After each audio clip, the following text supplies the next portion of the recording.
There's no way to make it work without all three of those pieces, and that's what we have in Massachusetts. There's a lot of other details I can get into wrapped around that, but that's the basic structure of our reform. And that reform has been enormously successful. Okay? I'm biased. I helped design the reform. I helped implement the reform, so I'm fully going to own up to my bias. But the facts are pretty irrefutable. Massachusetts' uninsurance rate is now down below 4% compared to a national average of about 18%. Now, we started lower. We started about 10%, but we've cut our number of uninsured by about 2/3, which is a pretty impressive accomplishment. We've done so on budget.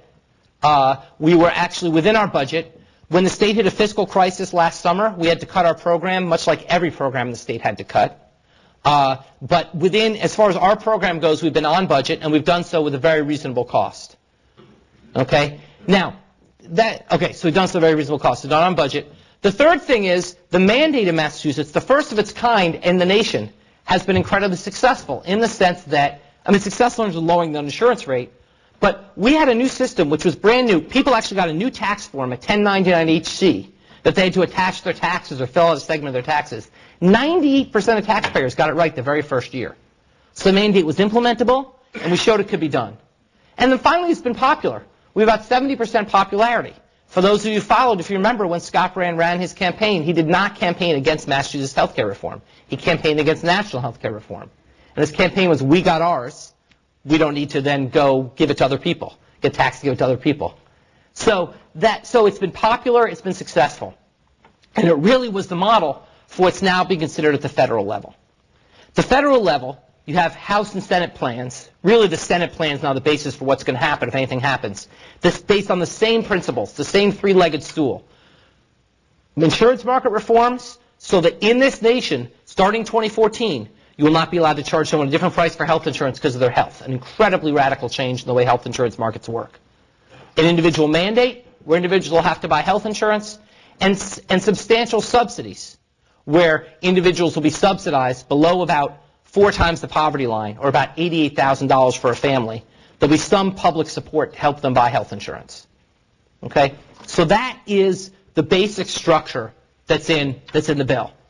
So, I've made it sound pretty good. What's the problem? Why hasn't this thing passed? Okay? Well, the problem is that there's several problems. There's one reasonable problem to have, which is that this is a major new government program. This bill would involve, under President Obama's latest tweak of the bill, about $950 billion of new federal spending on insurance, new federal insurance spending over the next decade. Okay? That's a very big number. Now, to be fair, over that same period, over that next decade, the U.S. will spend at least $30 trillion on health care.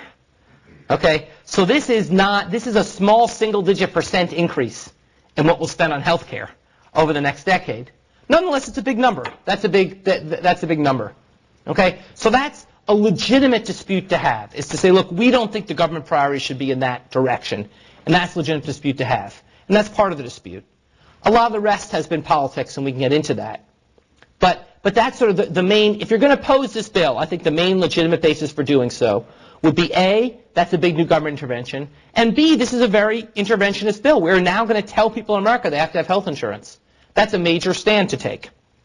I've explained, I hope, why we need to take that stand if we want to reform health care, but nonetheless, that's controversial, and that's another principled reason to oppose the bill. I'm here to tell you there's a lot of reasons to like the bill. Once again, unabashed, I helped write the federal bill as well. I was a paid consultancy to the Obama administration to help develop the technical details of the bill, so I come to you with my biases. But nonetheless, I think there's a lot to like in this bill, and I think what's really striking is if you poll people and ask them, what do you think of the health care bill? Right now, you're up to about 46 for, 48 against.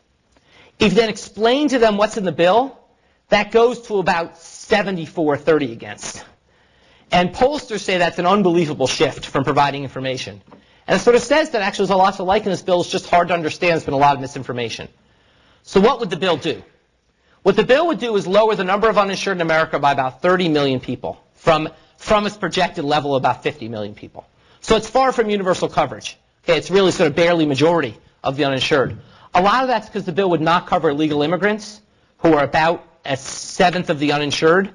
And the rest is because the mandate actually has some ability for individuals to opt out. For example, if health insurance costs you more than 8% of your income, you're not subject to the mandate. So it's a mandate, but with some opt-out possibilities. And for those reasons, while we cover a huge number of uninsured, this is far from a purely universal coverage bill. That said, 30 million is a big chunk of people to cover. That's one thing it does. The second thing it does, and we have to be very clear on this, it does so in a budget-reducing fashion. You just said to me, but John, you just said we're spending $950 billion. That's what we're spending, but we're also raising more than that. In fact, over the next decade, this bill would raise $100 billion more than it actually spends. Now, I don't know if any of you watched the Blair House Witch Project for 7 hours on C-SPAN, but it was actually quite good, I thought. I mean, I'm probably one of 3 people who thought it was quite good. But there was a lot of discussion of this budget deficit number, so let me clear up what's going on. What is true is, over the first decade, there's more years of spending cuts than there's years of spending. So some have pointed out there's sort of some trickery going on. But there's not really trickery, because what you want to focus on, especially young people, have to worry not about 2019, but 2039, and off into the future. What matters is that by 2019, there's an ever-increasing reduction in the deficit. So while this bill saves $100 billion over the first decade, it saves $500 billion over the next decade, and that amount continues to grow. How does it save that money? It saves that money in, how does it on net reduce the deficit? It does so in several ways. First of all, it reduces overpayments to the Medicare program.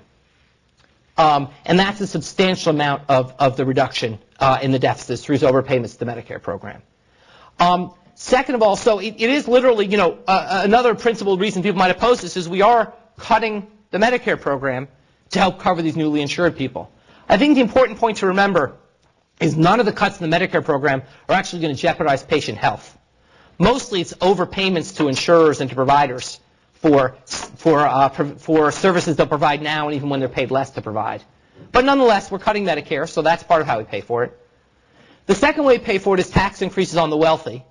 The current proposal that's being bandied about is to, on individuals above $200,000 a year and families above $250,000 a year, to increase the Medicare payroll tax they pay on their earnings and to levy that not just on earnings but on unearned income as well.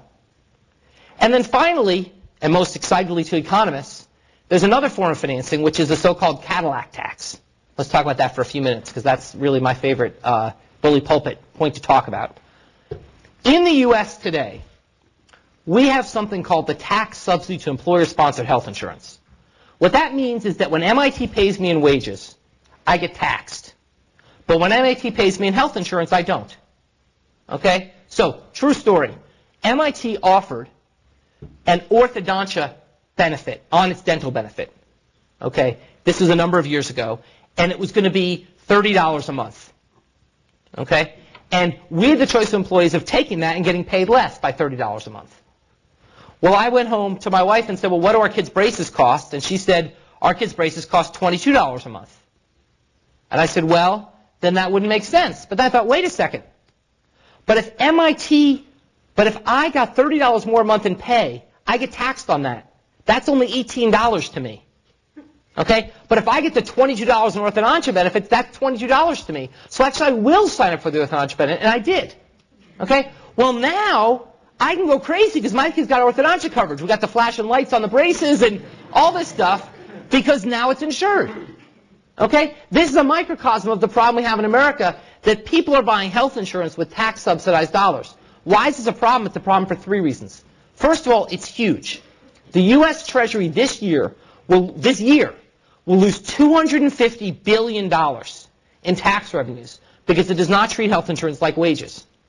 Okay? So it's huge. That's twice as much money as we need to cover all the uninsured in America.